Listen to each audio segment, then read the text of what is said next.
அனைவருக்கும் வணக்கம். நம்மளுக்கு என்ன தலைப்பு கொடுத்துருக்காங்கன்னா, கல்லை பெண்ணாக்கிய திருவடியின் பெருமை, அதை பற்றி பேச சொல்லியிருக்காங்க. திருவடியின் பெருமை நிறைய இருக்குது.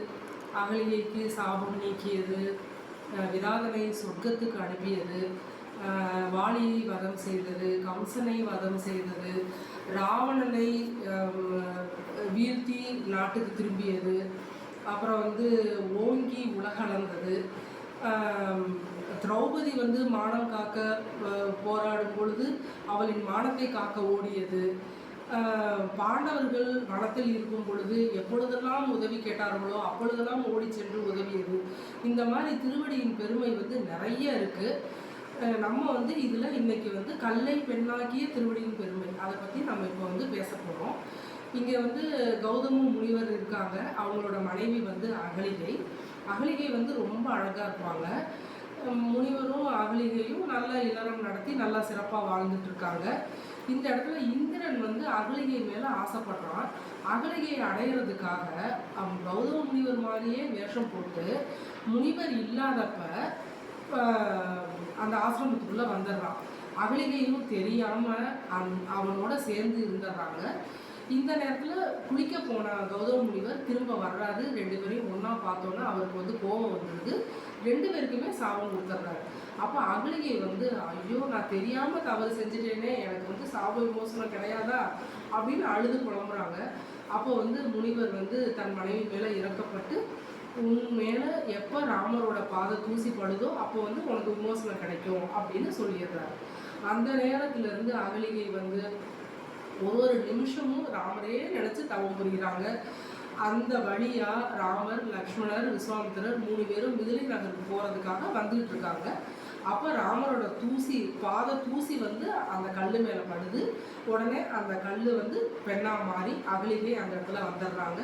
அகலிகை ரொம்ப சந்தோஷப்பட்டு ராமரை தொழுது நிற்கிறாங்க. அப்போ ராமர் தன்னோட தவ வலிமையால் அந்த இடத்துக்கு கௌதம முனிவரையும் வரவழைச்சு 2 பேரையும் சேர்த்து வச்சுட்டு அந்த இடத்துலேருந்து கிளம்பிடுறாங்க. இதன் மூலமாக நம்ம கல்லை பெண்ணாக்கிய திருவடியின் பெருமையை இங்கே நம்ம பார்க்கலாம். மேலும் பரதன் ராமர்கிட்ட போய், ராமர் வனவாசம் போயிருக்கையில் திரும்ப ஆட்சி செய்ய கூப்பிடுறாரு. அப்போ ராமர் அதை மறுத்துடுறாரு. அப்போ பரதன் என்ன கேட்குறாருன்னா, உங்களோட பாதம் தாங்கி அந்த பாதுகையாவது எனக்கு கொடுங்க, நான் அதை கொண்டு போய் வச்சு ஆட்சி செய்கிறேன்னு கேட்குறாரு. இந்த இடத்துல பரதன் தன் பதவியை துறந்து அந்த பாதுகையே தன் கிரீடமாக நினைக்கிறார். இதனால தான் நம்ம இன்னைக்கு வரைக்கும் பரதன் புகழ் பாடிக்கிட்டு இருக்கோம். தசரதன் ராமருக்கு பட்டம் சூட்ட நினைக்கிறாரு, கைகேயி பரதனுக்கு பட்டம் சூட்ட நினைக்கிறாரு. ஆனால் பகவான் நினச்சதுனால நடக்கும். பகவான் என்ன நினைக்கிறாரு, பாதுகைக்கு பட்டம் சூட்ட நினைக்கிறாரு. அதனால் பரதன் அந்த ராமர்கிட்டருந்து பாதுகையை வாங்கி தன் தலைமையில வச்சு ராம் ராம் ராம்னு சொல்லிக்கிட்டே அயோத்தி நகரை அடைஞ்சு அந்த பாதுகையவே சிம்மாசனத்தில் மேலே வச்சு அரசாட்சி செய்கிறாரு. இதன் மூலம் பாதுகையை திருவடியாக நினச்சி தொழுததை நம்ம பார்க்கலாம்.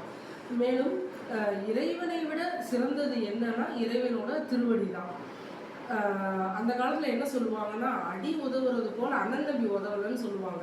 இந்த இடத்துல அடிங்கிறது என்னன்னா இறைவனோட திருவடியை தான் குறிக்கும். திருவள்ளுவருமே வேண்டுதல் வேண்டாமை இலானடி சேர்ந்தார்க்கு யாண்டும் இடும்பை இல்லைன்னு திருவடியோட பெருமையை சொல்கிறாரு.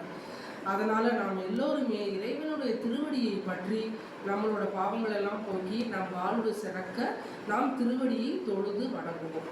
இந்த வாய்ப்பு கொடுத்த தலைவருக்கு மிக்க நன்றி. வணக்கம்.